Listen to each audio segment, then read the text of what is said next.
In the year 1231, the citizens of Ravenna witnessed a spectacle unlike anything they had seen before. The Holy Roman Emperor, Frederick II, was entering the city. His procession included more than just knights, priests, and courtiers. His train featured a menagerie of exotic animals that had traveled with him across the Alps. There were camels, hunting leopards, lynxes, and a white elephant given to him by the Sultan of Egypt. This was the arrival of the man his contemporaries called Stupor Mundi, or the wonder of the world. To the church authorities in Rome, however, this man was a monster.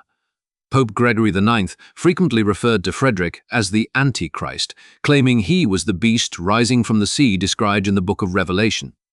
Frederick II remains one of the most baffling figures of the Middle Ages. He was a crowned Christian emperor who kept a harem guarded by eunuchs. He attended Mass, yet he spoke fluent Arabic and discussed philosophy with Muslim scholars. He funded broad scientific inquiries while constantly at war with the papacy. Frederick was the product of a specific time and place. He grew up in the Kingdom of Sicily at the beginning of the 13th century. This island was a crossroads of civilizations, home to Greek Orthodox communities, Muslim craftsmen, and Norman nobles.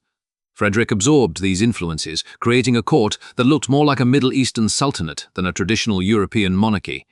His ability to navigate these different worlds allowed him to negotiate peace treaties where others used swords, but it also alienated him from the traditional powers of Christendom. Much of what we know about Frederick comes from three distinct voices that we will follow throughout this narrative. The first is Salimbene di Adam. Salimbene was a Franciscan friar who viewed the emperor with absolute contempt. In his chronicles, he recorded lists of Frederick's sins and cruelties.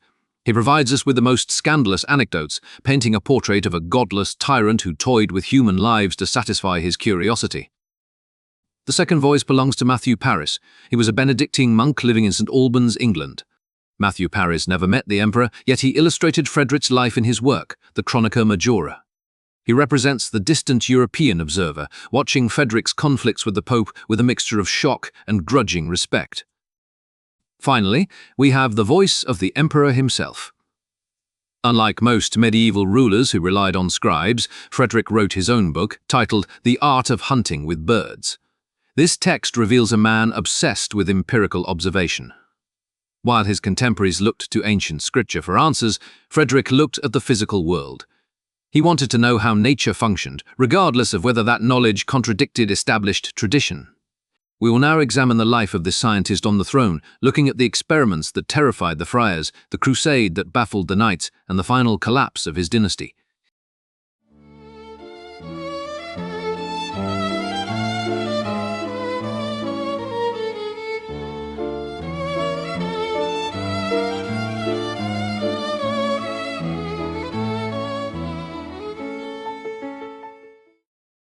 Part 1. The Boy from Apulia, the Court of Sicily.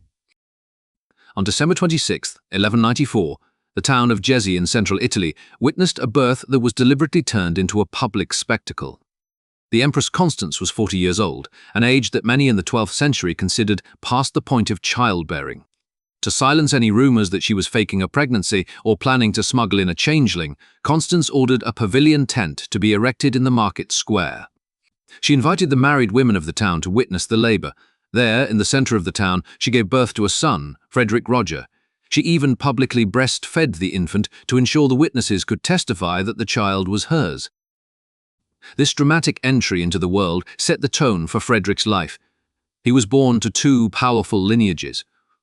His father was Henry VI, the Holy Roman Emperor and a member of the German Hohenstaufen dynasty. His mother, Constance, was the heiress to the Norman Kingdom of Sicily. Frederick was the heir to both the cold, feudal north and the warm Mediterranean south. However, his security did not last. Henry VI died when Frederick was only 3 years old. Constance died a year later, in 1198. At the age of 4, Frederick was an orphan and a king. He was placed under the legal guardianship of Pope Innocent III, but the Pope was in Rome and Frederick was in Palermo. For the next decade, the boy lived a life that was radically different from any other European monarch. The royal palace of Palermo was not a secure fortress of solitude. Control of the boy king was seized by a succession of German captains and local warlords, most notably Markwood of Anweiler, who held the boy in custody to control the kingdom. During these chaotic years, Frederick often roamed the streets of Palermo. The city was a vibrant remnant of the Islamic administration that had ruled Sicily before the Normans arrived.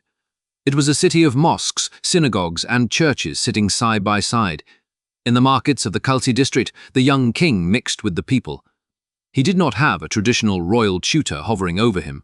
Instead, he learned from the merchants, sailors, and scribes who populated the capital. It was in these streets that Frederick developed his linguistic abilities. He learned the local Sicilian vernacular, but he also learned Arabic from the Muslim community and Greek from the Byzantine population. He learned Latin for official business and German, the language of his father's people. This unsupervised education gave him a perspective that was unique among Christian rulers. He did not see Muslims as distant enemies to be crusaded against, but as subjects, neighbors, and teachers. In 1208, Frederick was declared of age. He was 14 years old. He took personal control of the government of Sicily, a kingdom that had fallen into lawlessness during his minority. One of his first actions was to secure a marriage. He wed Constance of Aragon, the widow of the King of Hungary. She was significantly older than him and brought with her a much-needed dictating force of 500 knights. These troops helped Frederick begin the slow process of reclaiming royal lands from the barons who had seized them. However, the wider world would not leave the young king in Palermo. In Germany, the Welf Emperor Otto IV had fallen out with the Pope. Pope Innocent III, looking for a replacement, turned to his former ward. He called upon Frederick to travel north and claim the German crown. This was a dangerous proposition. Otto IV was a seasoned warrior with a large army. Frederick was 18 years old with little money and few soldiers. The route from Sicily to Germany was blocked by Otto's allies in northern Italy. Frederick accepted the challenge. In 1212, he left his wife and infant son in Sicily and embarked on a journey that resembled an adventure story more than a royal procession. He traveled with a small retinue, moving quickly to avoid capture. When he reached the loyal city of Genoa, he had to wait for months until the mountain passes were safe. The crossing of the Alps was grueling. Frederick and his small band navigated the Chur Pass, avoiding the main roads patrolled by his enemies. They arrived at the city of Constance in September 1212. The timing was critical. Emperor Otto IV was only a few hours' march away, approaching the city from the other side. The Bishop of Constance was initially reluctant to open the gates. He feared the wrath of Otto. However, the young Frederick, using his personal charisma and the authority of the papal blessing, convinced the bishop to let him in. When Otto IV arrived at the city gates shortly after, he found them barred. The bishop declared that the city had welcomed the rightful emperor, Frederick. Otto, furious but unable to lay siege without supplies, was forced to retreat. It was a bloodless victory won by speed and nerve. Over the next few years, Frederick solidified his hold on Germany. He was crowned King of the Romans, the traditional title for the German ruler, before being crowned Holy Roman Emperor. He spent 8 years in the north, traveling between the gloomy castles of the German princes. He granted them significant autonomy to keep them loyal, issuing the Golden Bull of Eger, which reduced royal power in favor of the church and the nobles. The German climate and the rigid feudal culture bored him. He referred to Germany as a land of forests and dull stone, longing for the sun and sophistication of Sicily. In 1220, having secured the German lands, Frederick returned to Italy. He was crowned Holy Roman Emperor in St. Peter's Basilica in Rome by Pope Honorius III. Now, he held the Iron Crown of Germany and the Imperial Crown of Rome, but his primary focus remained on his maternal inheritance, the Kingdom of Sicily. Upon his return to the south, Frederick began a systematic campaign to rebuild the state. He found that while he was away, the Muslim population in the mountains of central Sicily had risen in rebellion. These rebels, led by a figure named Mirabetto, held strongholds that threatened the stability of the island. Frederick did not simply send knights to slaughter them. He launched a series of military campaigns, but his solution to the problem was a piece of radical social engineering. Between 1222 and 1224, Frederick forcibly deported the entire Muslim population of Sicily. He moved them to the city of Lucera, located on the mainland in the region of Apulia. This was a mass migration involving roughly 20,000 people. In Lucera, he allowed them to practice their religion freely. They could build mosques, call to prayer, and live under their own laws, provided they remained absolutely loyal to him. This masterstroke converted a rebellious population into a devoted private army. Because the Muslims of Lucera had no allegiance to the Pope and were indifferent to the threat of excommunication, they became Frederick's most reliable enforcers.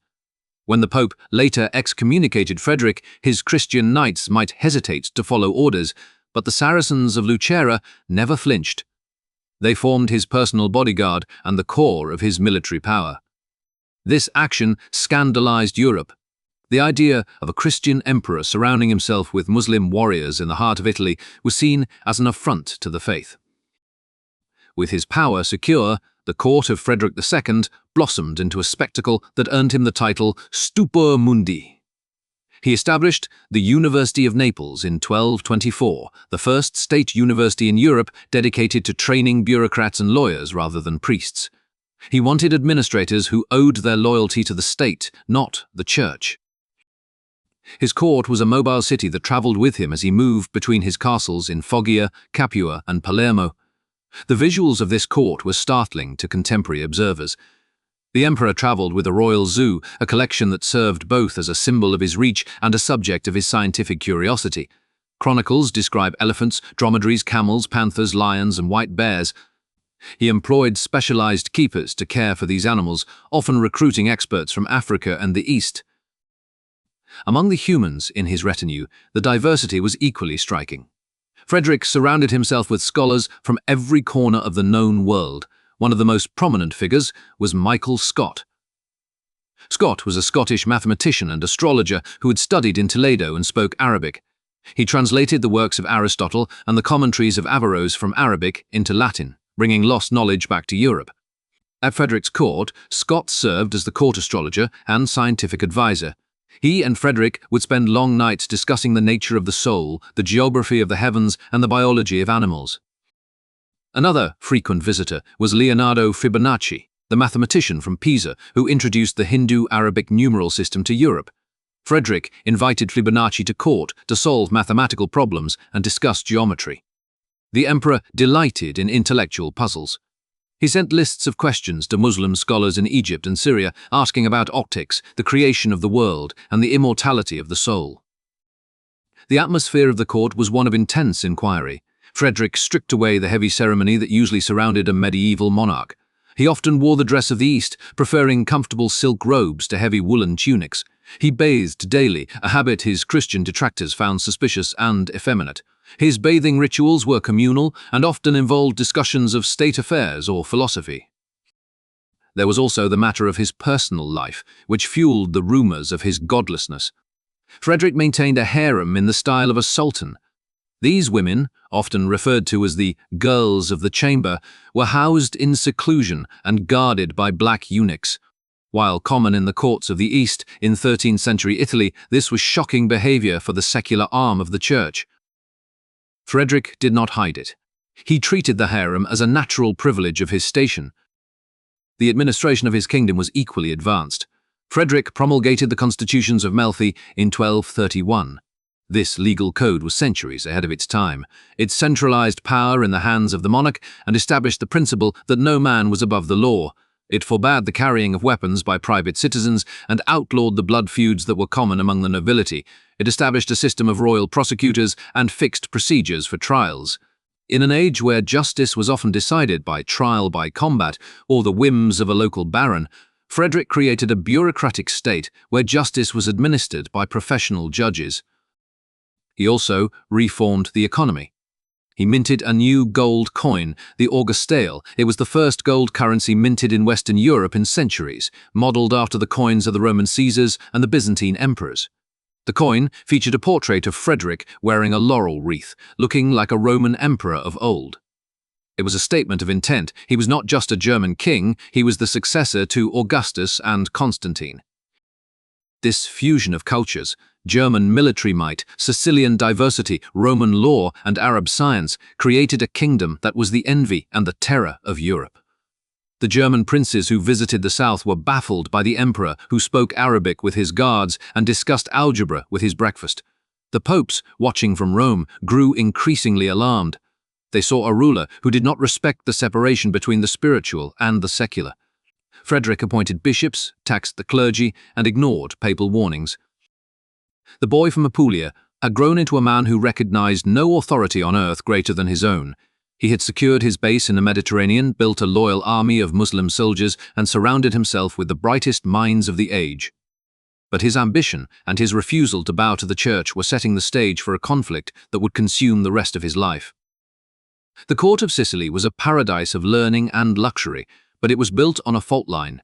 As Frederick turned his gaze toward the east and the crusade he had promised to undertake, the tensions between the scientist on the throne and the vicar of Christ were about to snap.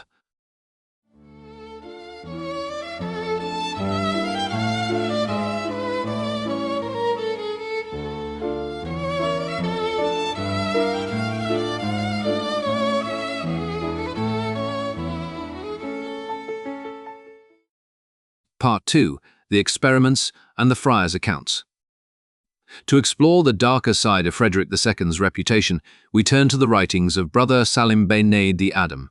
Salimbene was a Franciscan friar, a man dedicated to poverty, humility, and the teachings of the Church. He traveled throughout Italy during the middle of the 13th century, chronicling the events of his time. For Salimbene, Frederick was not the wonder of the world, he was a curse upon it. The Friar's Chronicle serves as a catalogue of the emperor's sins, painting a portrait of a man who possessed a brilliant mind but lacked a human soul. Salimbene viewed Frederick with a mixture of fascination and horror. To the friar, the emperor was a man who sought to dismantle the divine mysteries of the universe and expose them to the cold light of reason. In the eyes of the Church, certain things were known only to God. Frederick, however, refused to accept any limit on human knowledge. He wanted to know the how and the why of everything, from the migration of birds to the nature of the human soul. When he could not find the answers in books, he designed experiments to find them. The most infamous of these inquiries concerns the origin of language. In the 13th century, scholars debated what language was spoken in the Garden of Eden. Some believed it was Hebrew, the language of the Old Testament. Others argued it was Greek or Latin, or perhaps the language of the parents. The prevailing theological view was that language was a divine gift, instilled in the soul at creation. Frederick found these theological arguments insufficient. He wanted empirical proof. He devised an experiment to isolate the natural language of humanity. According to Salimbene, the emperor ordered a group of foster mothers and wet nurses to take charge of a number of newborn infants. He gave the women strict instructions on how to raise the children. They were to feed the babies, bathe them, and keep them warm and clean. However, there was one absolute prohibition. They were forbidden to speak to the infants. They were not to prattle, coo, or sing lullabies. They were to maintain absolute silence in the nursery. Frederick reasoned that if the children grew up without hearing any human voice, they would naturally begin to speak the original language of mankind. He waited to hear if they would speak the Hebrew of Adam, the Greek of the philosophers, the Latin of the Church, or perhaps the Arabic of his own ancestors. The experiment was a failure, but it was also a tragedy. Salimbene records the outcome with grim satisfaction. The children did not speak Hebrew nor Greek nor Latin. They did not speak at all. They all died. The friar explains that the infants could not survive without the clapping of hands, the gestures, the gladness of face, and the blandishments of their nurses. They wasted away in the silence. For Salimbene, this was proof of Frederick's folly. The emperor had tried to strip away the humanity of the subjects to study them like insects, and in doing so, he had destroyed them. Modern psychology might view this as an early, cruel discovery of the necessity of emotional attachment for infant survival, but for the 13th century observer, it was the work of a monster. Salimbene details another experiment that illustrates Frederick's obsession with the mechanics of the physical body. The emperor was deeply interested in the process of digestion. The medical knowledge of the time was based largely on the theories of Galen and the four humours, but Frederick wanted to test the practical effects of physical activity on the stomach. The chronicle describes a day when Frederick ordered 2 men to be brought before him. He provided them with an identical, heavy meal. It likely consisted of rich meats and wine, the standard fare for the court. Once the men had finished eating, the emperor gave them different orders. He commanded the first man to go out and hunt vigorously. The man spent the afternoon riding, running, and exerting himself. He commanded the second man to go to bed and sleep for several hours.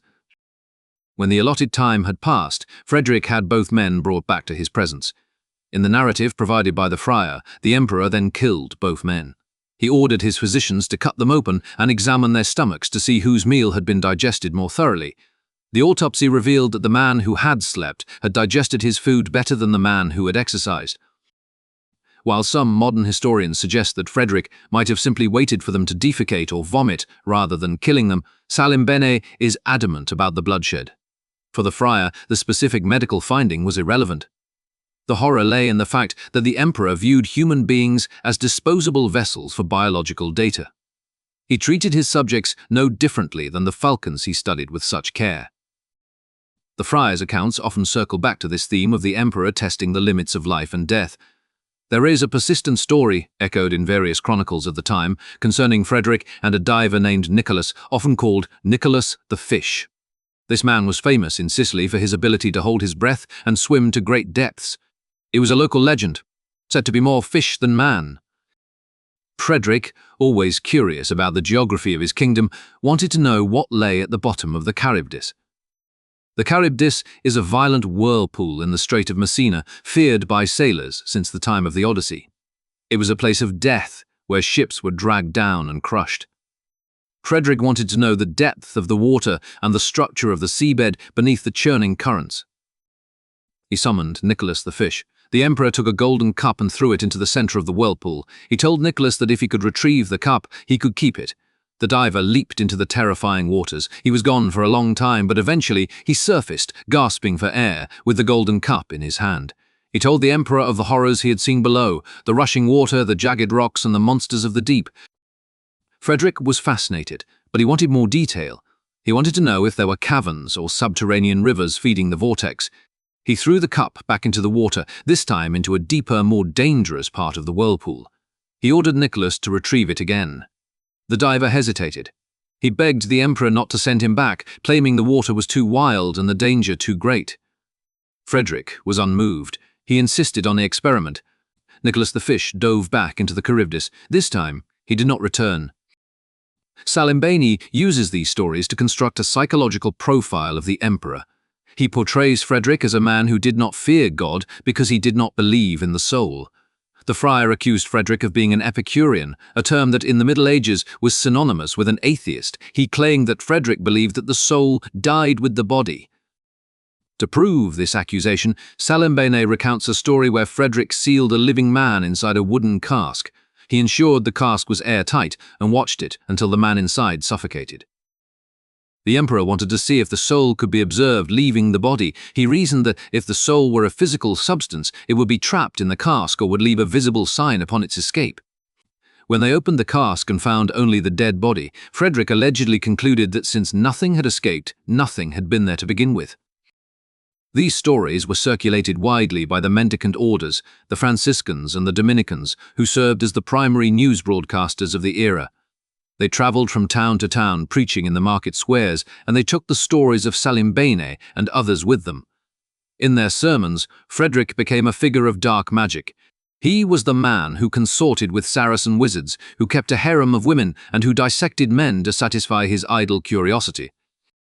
However, even in Salimbene's hostile narrative, we see the silhouette of a different kind of mind.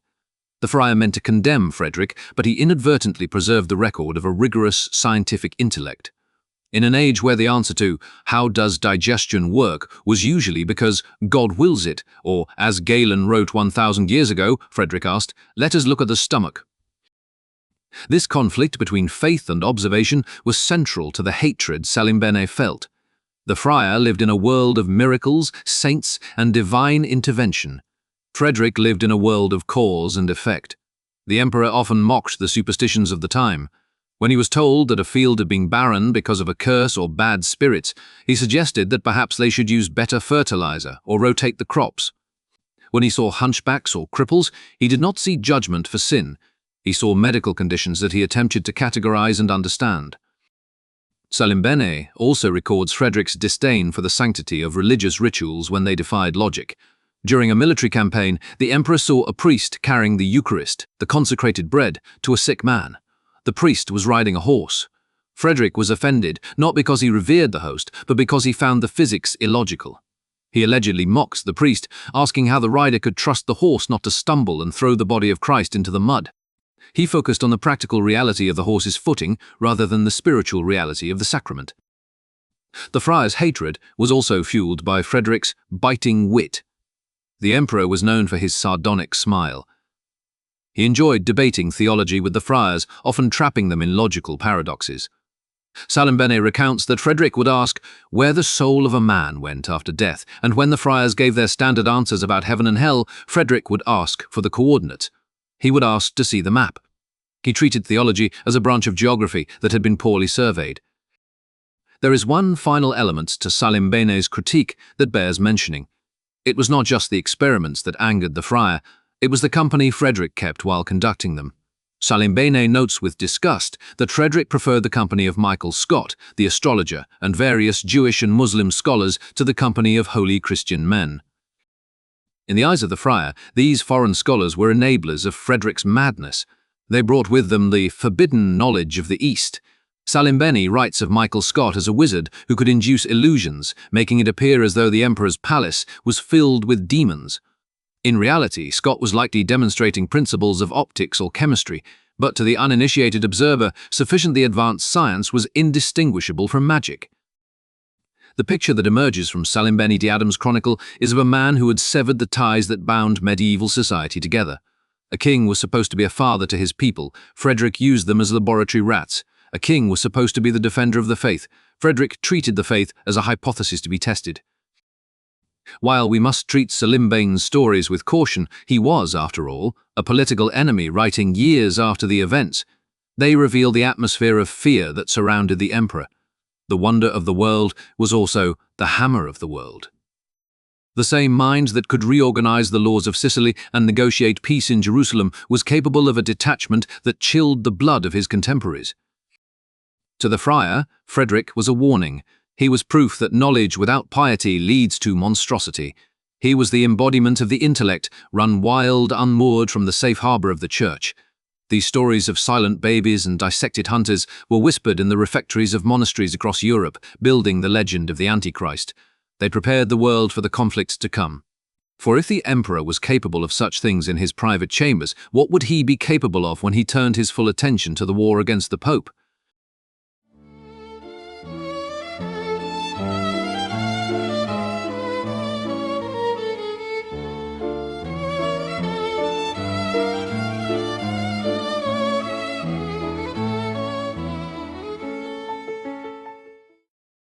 Part 3. The Master of Birds. To find the true voice of Frederick II, we do not need to rely on the hostile gossip of the Franciscan friars. We can look instead at a physical object that still exists today in the Vatican Library. It is a manuscript created in the mid-13th century known as the Arte Venandi cum Avibus, or the Art of Hunting with Birds. It is a scientific treatise written by the emperor himself.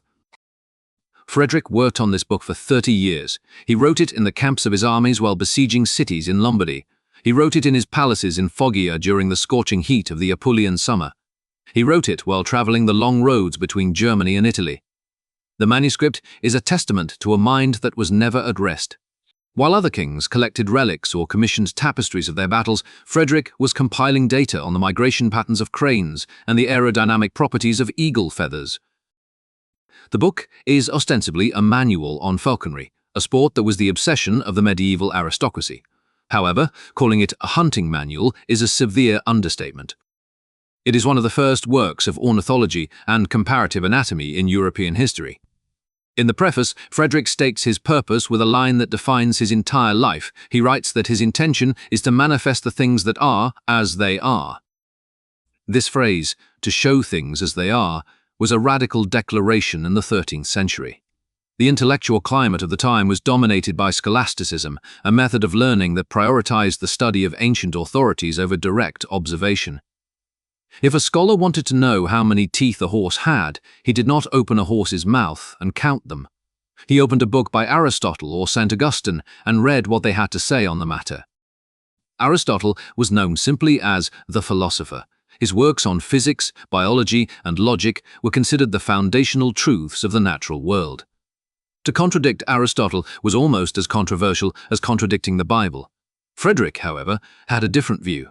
He respected Aristotle, but he respected his own eyes more. In the pages of his book, he repeatedly corrects the ancient Greek philosopher. He writes, with a mix of arrogance and accuracy, that Aristotle likely did not have as much experience with birds of prey as he did.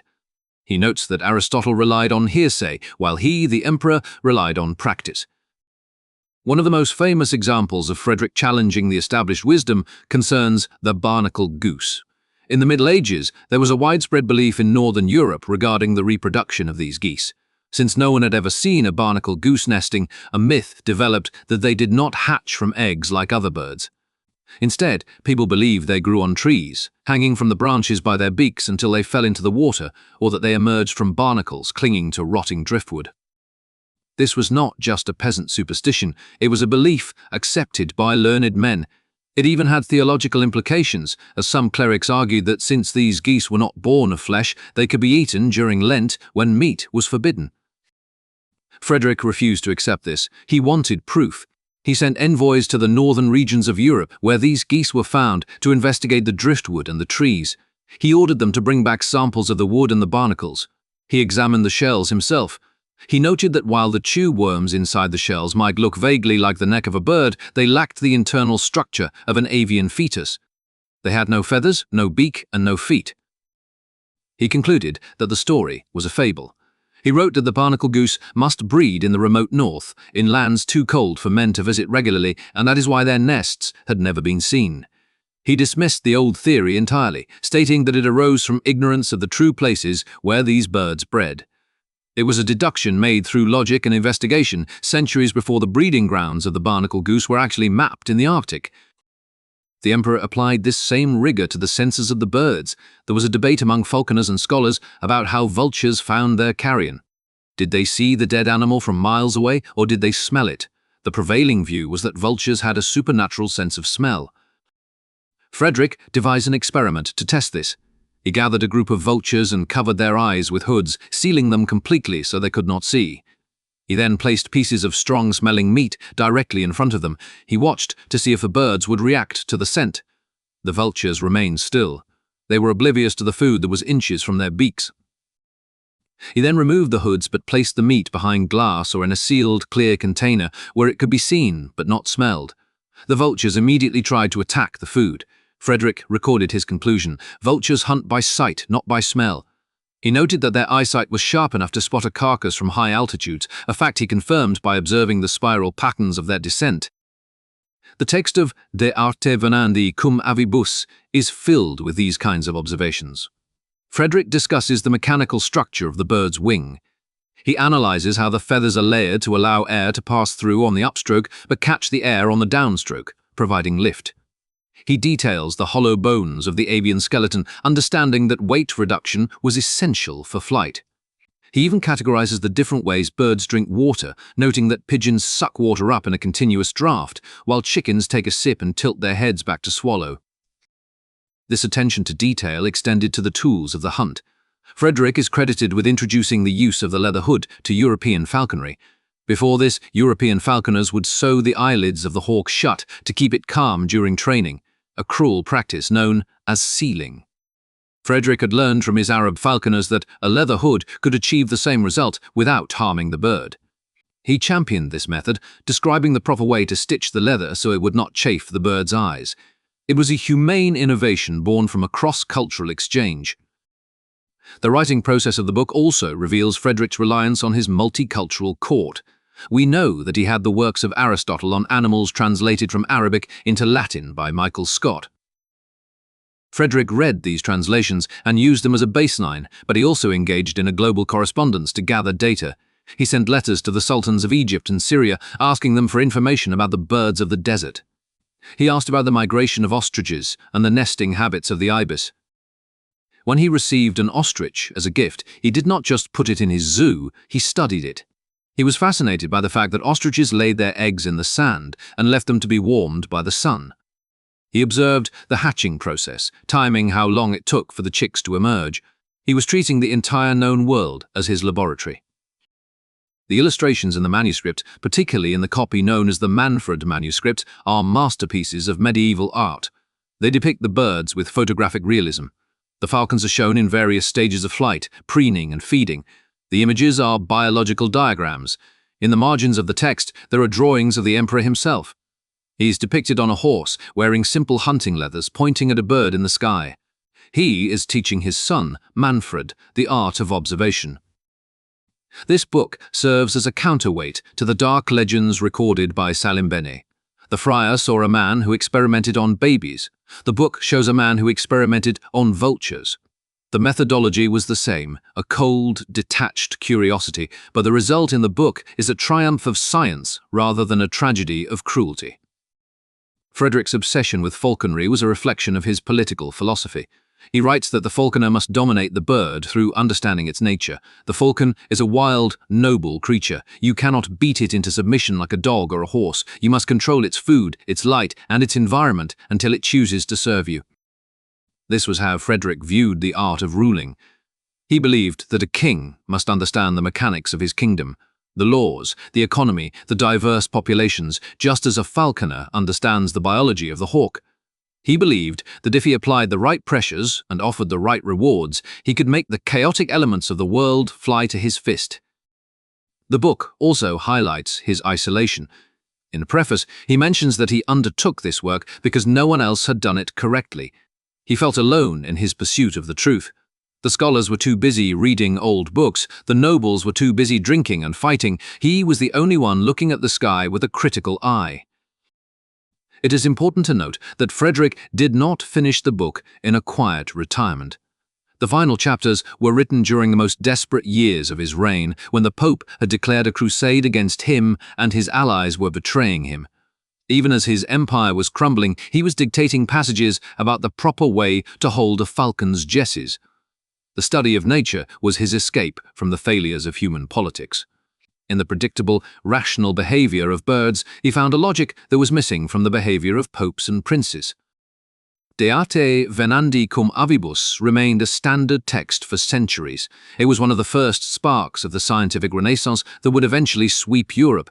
It proved that knowledge could be advanced by looking at the world directly, rather than looking through the lens of tradition. This devotion to reality over rhetoric also explains his behavior in the Holy Land. A man who knows that vultures hunt by sight and not by smell is a man who is not easily swayed by myths.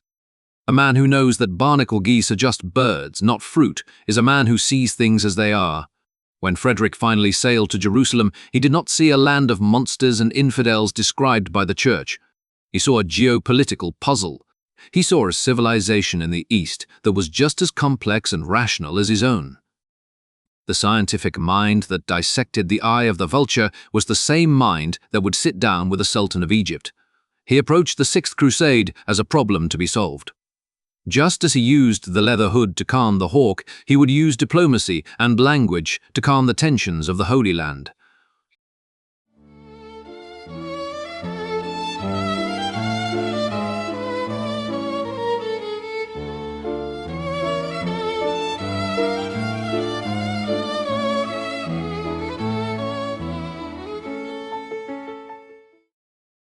Part 4. The Antichrist in Jerusalem. The relationship between the Holy Roman Emperor and the Pope was a central political fault line of the High Middle Ages. By the year 1227, that fault line was ready to rupture. Frederick II had taken the cross and vowed to go on a crusade multiple times. He made the promise at his coronation in Aachen, he repeated it at his imperial coronation in Rome, and he renewed it in negotiations with the papacy. For more than a decade, he had found reasons to delay. He had to consolidate his power in Germany, he had to suppress rebellions in Sicily, and he had to reorganize the administration of his kingdom. To the popes, these were merely excuses. They saw a man who was happy to use the prestige of the Church to secure his throne, but unwilling to pay the price in service to the Holy Land. In 1227, a new pope ascended to the throne of St. Peter. Cardinal Ugolino di Conti took the name Gregory IX. He was an old man, over 80 years of age, but he possessed a fiery temperament and a rigid view of papal authority. He was determined to force the emperor to fulfill his vow. Under intense pressure, Frederick gathered a massive army at the port of Brindisi in the summer of 1227. Thousands of pilgrims and knights from across Germany and Italy flocked to the southern port. The heat was oppressive. The sanitation in the camps broke down, and a pestilence, likely cholera or typhoid, swept through the army.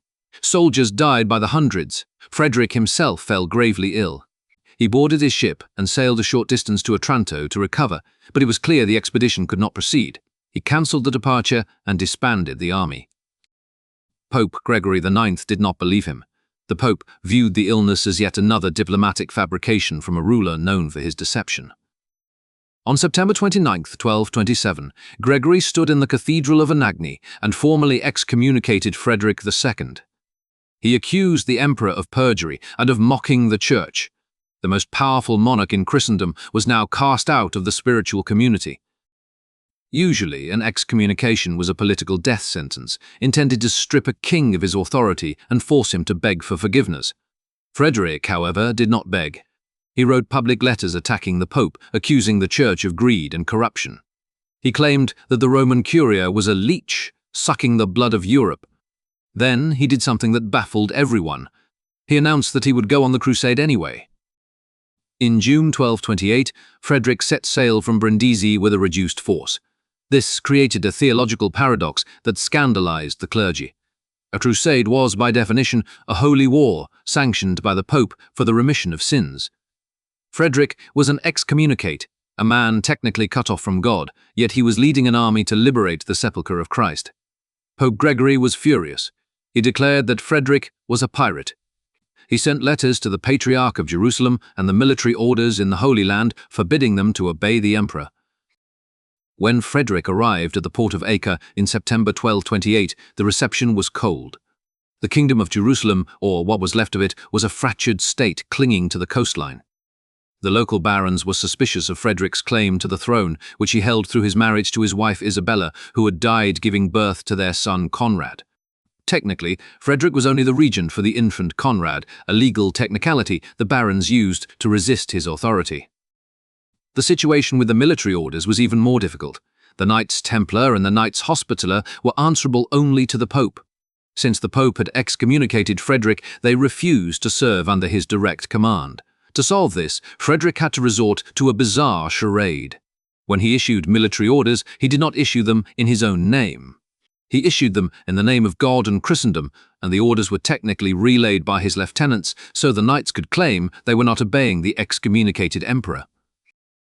Frederick assessed his military situation and realized he could not win a war. His army was too small to lay siege to Jerusalem, which was deep in Muslim territory. The fortifications of the Holy City had been dismantled, but the logistical challenge of holding the road from the coast was immense. Furthermore, he knew that if he suffered a defeat, the Pope would use it to destroy him in Italy. Frederick decided to do what he did best. He abandoned the sword and turned to diplomacy. His adversary was the Sultan of Egypt, Al-Kamil. Like Frederick, Al-Kamil was a man of culture and pragmatism. He was the nephew of the great Saladin. He ruled over Egypt and had significant influence in Syria. But he was facing internal threats from his own relatives, particularly his brother, the ruler of Damascus. Al-Kamil did not want a war with the Franks. He needed to secure his northern border so he could focus on his family rivals. The two rulers began a correspondence that is unique in the history of the Crusades. Instead of exchanging insults, they exchanged gifts. Frederick sent his falcons and horses. Al-Kamil sent an elephant and a giraffe. They sent envoys back and forth, not just to discuss borders, but to discuss science and philosophy. Frederick sent lists of questions about geometry and the nature of the soul to the scholars of Cairo. Al-Kamil, impressed by the emperor's intellect and his fluency in Arabic, responded with respect.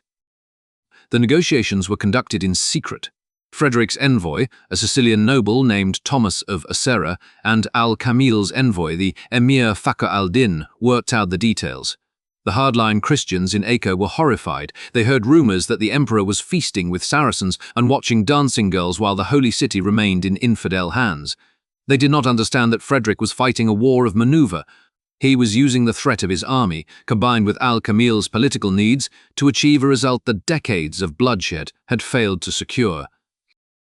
In February 1229, the deal was signed. It was known as the Treaty of Jaffa. The terms were staggering. Sultan Al-Kamil agreed to hand over Jerusalem, Bethlehem, and Nazareth to Frederick. He also agreed to a 10-year truce. In exchange, the Muslims would retain control over the Temple Mount, known to them as the Haram al-Sharif. They would be allowed to practice their religion freely in the city, and the Islamic holy sites would remain in the custody of Muslim officials. It was a compromise based on mutual respect and political reality. Frederick got the city. Al-Kamil got security and avoided a costly war. However, when the terms were made public, the reaction was outrage. The Muslim population of Jerusalem was devastated. They felt betrayed by the Sultan for giving away the holy city to the Christians without a fight. Funerals were held in the streets of Damascus for the loss of Jerusalem. The Christian reaction was equally hostile. The Patriarch of Jerusalem, Gerald of Lausanne, refused to accept the treaty. He argued that it was a deal with the devil. He pointed out that the emperor had left the temple of the Lord in the hands of the Saracens. The Pope, hearing the news in Rome, was apoplectic. He viewed the treaty as a humiliation. He claimed that Frederick had desecrated the crusade by making peace with the infidel instead of slaughtering them. Frederick ignored the screaming of the clerics. On Saturday, March 17, 1229, he entered Jerusalem. He was accompanied by his German knights and his Muslim bodyguards from Lucera. The streets were largely empty, as many of the Muslim inhabitants had fled, and the Christian clergy refused to welcome him. The next day, Sunday, March 18th, Frederick went to the Church of the Holy Sepulchre. This was the holiest site in Christendom, the place of Christ's crucifixion and burial. Frederick expected a grand coronation mass. However, the Patriarch had placed the city under interdict. This meant that no sacraments could be performed. No priest was allowed to say mass for the emperor. Frederick did not care. He wore his imperial robes and walked up to the altar. Since no bishop would crown him, he took the crown of Jerusalem and placed it on his own head. He then sat on the throne and delivered a speech to his knights. He claimed that his success was proof of God's favor. He had achieved what Richard the Lionheart and the armies of the past had failed to do, and he had done it without shedding a drop of Christian blood. During his stay in Jerusalem, Frederick demonstrated the curiosity and tolerance that fueled the Antichrist legends. He toured the Dome of the Rock, admiring the architecture and reading the Arabic inscriptions. At one point, he noticed a Christian priest trying to enter the Al-Aqsa Mosque with a Bible in his hand, intending to preach or perhaps aggressively convert the Muslims there. Frederick was furious. He ordered the priest to be removed, stating that the terms of the treaty must be respected and that the Muslims were not to be insulted in their own sanctuary. A famous anecdote from this visit involves the call to prayer. The Cadi of Jerusalem, wanting to show respect to the Christian emperor, ordered the muezzins to stop the call to prayer during Frederick's stay so as not to disturb him. When Frederick woke up the next morning and did not hear the chanting, he asked why. When he was told it was out of respect for him, he was disappointed. He told the Cadi, "I came to Jerusalem to hear the praise of God in the night. Do not stop on my account." To the strict churchman, this was further proof of his heresy. A Christian king should have wanted to silence the minarets, not listen to them. Frederick could not stay in Jerusalem for long. He received word that while he was securing the Holy City, the Pope's armies were invading his kingdom in southern Italy. The soldiers of the Keys, paid for by the Church, were burning Sicilian villages and seizing imperial castles. The Pope was actively warring against the Crusader who had just liberated Jerusalem. Frederick returned to Acre to prepare for his departure. The atmosphere was poisonous. The Patriarch was openly preaching against him. The Knights Templar allegedly plotted to have him assassinated or captured during a pilgrimage trip to the River Jordan, a plot Frederick foiled by moving quickly and sticking to his own guards. On May 1st, 1229, Frederick walked to the harbour of Acre to board his ship. The scene described by contemporary chroniclers was chaotic. As the emperor walked down the street of the butchers, the local population, incited by the friars and the anti-imperial factions, began to jeer. They threw offal, tripe, and pieces of meat at the emperor. Frederick had to shield his face as he hurried to his galley. He left the Holy Land as a fugitive, fleeing the wrath of his own co-religionists. He had achieved the impossible. He was the King of Jerusalem, the Holy Roman Emperor, and the King of Sicily. He had recovered the Holy Sepulchre. And yet, he sailed home to fight a defensive war against the Vicar of Christ. The monk Matthew Paris, watching these events from his monastery in England, was deeply confused. He wrote in his chronicle about the great wonder of the age, that the Pope, who should have been leading the war against the Saracens, was instead making war on the emperor who had made peace with them. Matthew Paris recorded the letter Frederick wrote to the princes of Europe, in which Frederick described the Pope as a ravenous wolf in sheep's clothing. The propaganda war that followed was intense. Pope Gregory IX escalated his rhetoric. He no longer just called Frederick a bad Christian. He began to use the language of the apocalypse. He called Frederick the beast from the sea, the precursor to the Antichrist. He cited Frederick's harem, his Muslim guards, his scientific experiments, and his treaty with Al-Kamil as proof that the emperor was not truly Christian. The Sixth Crusade was the apex of Frederick's career as the scientist on the throne. He had applied reason to the most emotional conflict of his age. He had looked at the Crusades and calculated that the cost of fighting exceeded the value of the land, so he purchased the objective with words instead of lives. In doing so, he revealed the deep hypocrisy of his enemies. The church claimed it wanted Jerusalem, but Frederick proved that what they really wanted was his submission. When he gave them the holy city without submitting, they hated him for it. As Frederick's galleys cut through the Mediterranean, heading back to relieve the siege of his castles in Apulia, the lines were drawn for the final act of his life. There would be no more reconciliation. The emperor had seen the Holy Land, and he had found more honor among the infidels than among the princes of the church. The rest of his reign would be a desperate, consuming struggle to hold his world together against a papacy determined to wipe the Hohenstaufen name from the face of the earth.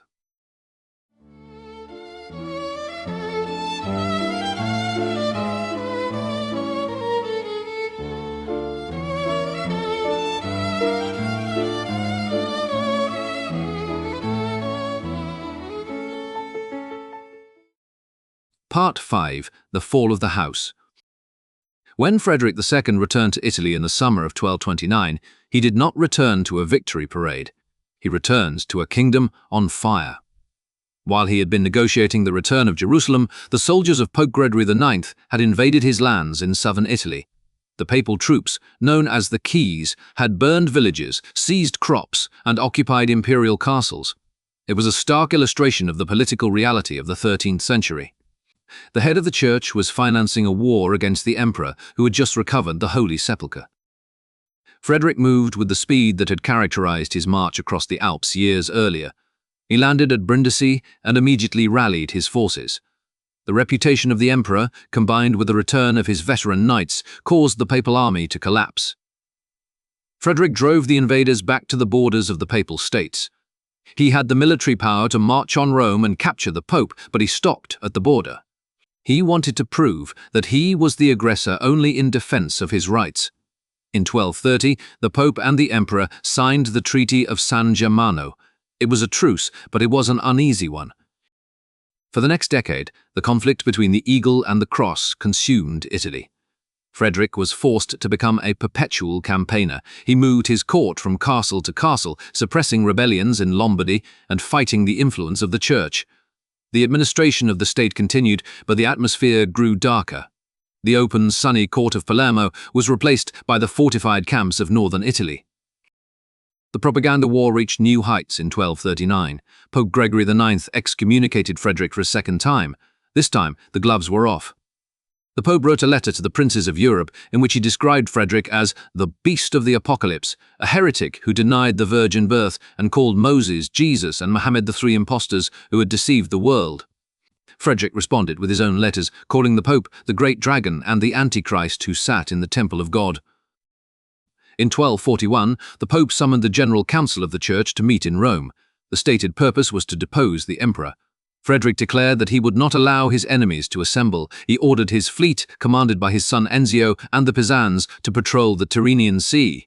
On May 3, 1241, near the island of Giglio, the imperial fleet intercepted a convoy of Genoese ships carrying the prelates of France, Spain, and England to the council.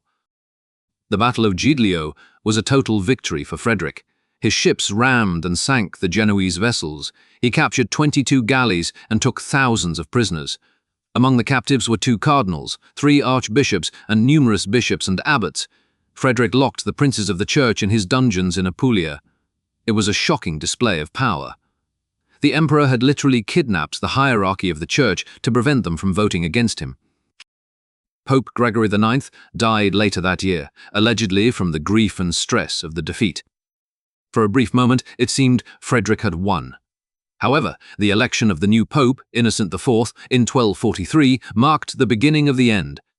Innocent was a canon lawyer, a man of cold intellect and iron will. He realized he was not safe in Italy. He fled Rome in disguise and established his court in Lyon, France, far from Frederick's armies. In 1245, at the Council of Lyon, Innocent IV formally deposed Frederick II. He declared that Frederick was stripped of all his titles and dignities. He released all of Frederick's subjects from their oaths of allegiance. This was a declaration of total war. The Pope sanctioned a crusade against the Emperor himself. Those who fought against Frederick in Germany or Italy were granted the same indulgences as those who fought for the Holy Land.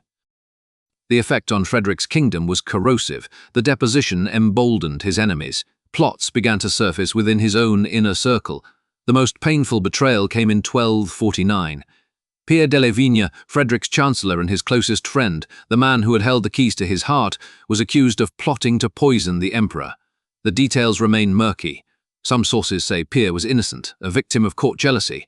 Others say the evidence was damning. Frederick's reaction was merciless. He ordered Pierre de Levigne to be blinded. The disgraced chancellor was paraded through the streets of Pisa and then thrown into prison, where he committed suicide by smashing his head against the stone wall. The betrayal broke Frederick's spirit. The man who had trusted in logic and reason found himself in a world of paranoia and shadows. In 1248, Frederick suffered a humiliating military defeat at the Siege of Parma. He had built a wooden city outside the walls of Parma called Vittoria, or Victory, intending to starve the rebels into submission. While Frederick was out hunting with his falcons, the defenders of Parma launched a surprise sortie. They burned the wooden city to the ground, killed the imperial garrison, and captured the emperor's treasury, including his crown and his precious manuscript of The Art of Hunting with Birds. Despite these setbacks, Frederick remained a formidable force. He rebuilt his army and prepared for a new campaign in 1250. He moved south to his hunting lodge at Castel Fiorentino in Apulia. He was suffering from a severe bout of dysentery. The astrological prophecies had told him he would die in the Florence of flowers. He'd always avoided the city of Florence in Tuscany for this reason, but he had forgotten that the name of his castle in the south also meant Florence. On December 13, 1250, the Stupor Mundi lay on his deathbed. He was 56 years old. He was surrounded by his doctors and his illegitimate son Manfred. The sources say he was lucid to the end. He dictated his will, leaving the empire to his legitimate son Conrad and the regency of Italy to Manfred. He asked to be buried in the Cathedral of Palermo in the red porphyry sarcophagus he had prepared years earlier. When the news of his death reached the papal court in Lyon, Pope Innocent IV was jubilant. He wrote to the clergy of Sicily, "Let the heavens rejoice and let the earth be glad, for the thunder and the storm are gone." The church was determined that the House of Hohenstaufen would never rise again. They launched a campaign to exterminate Frederick's line, a vendetta that would consume the next 2 decades. Frederick's son, Conrad IV, died of malaria just 4 years later in 1254.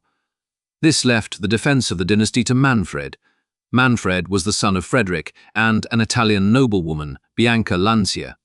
He was described by the poet Dante as blonde and beautiful and of noble aspect. He possessed his father's charisma and his love for science and poetry. Manfred crowned himself King of Sicily and maintained the brilliant court at Palermo. He continued the alliance with the Saracens of Lucera and held back the papal armies. For a time, it seemed that the spirit of Frederick lived on. However, the Pope was relentless. He looked for a champion to destroy the viper's brood, as he called Frederick's family. He found one in Charles of Anjou, the brother of the King of France. Charles was a grim, ambitious warrior. The Pope offered him the kingdom of Sicily if he could conquer it. Charles accepted.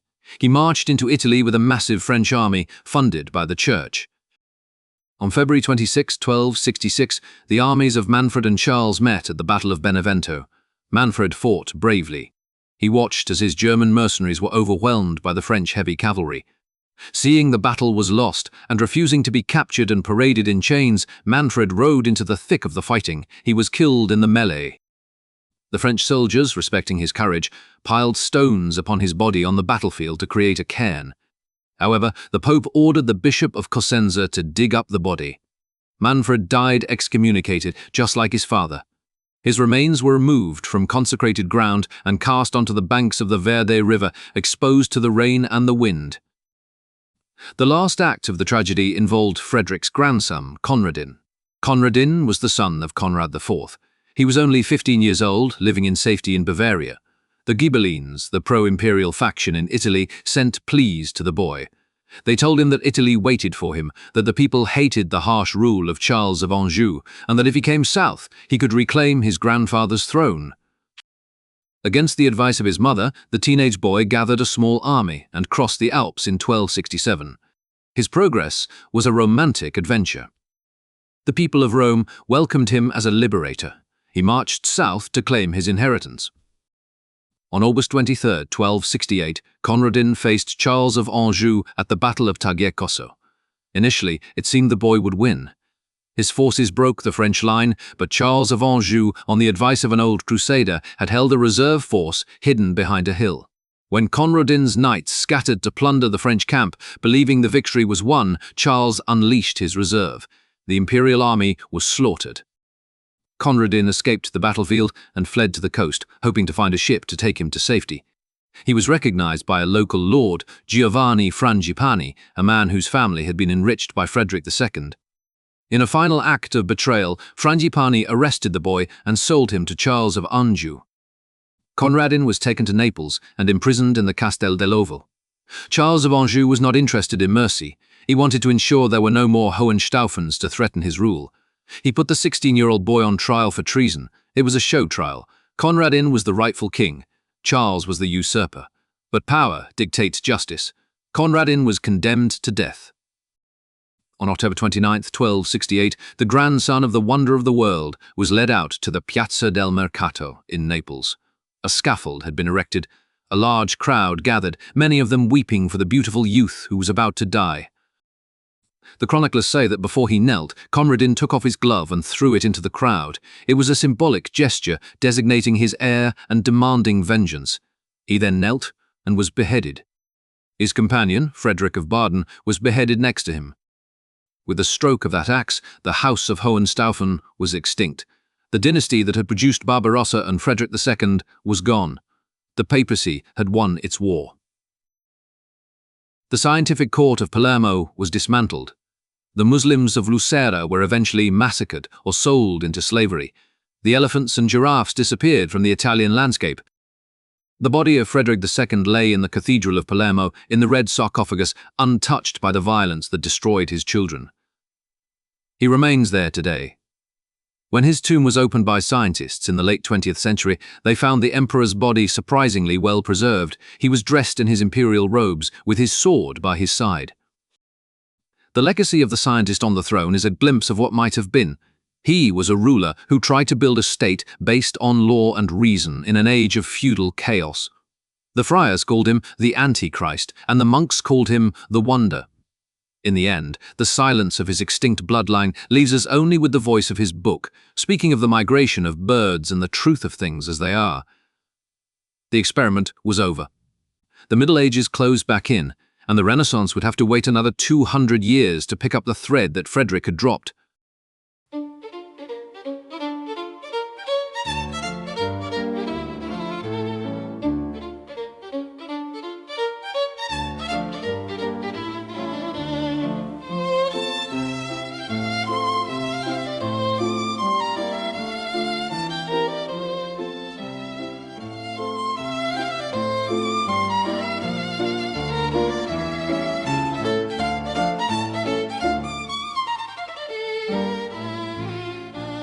This podcast was entirely produced by Andrew Scott.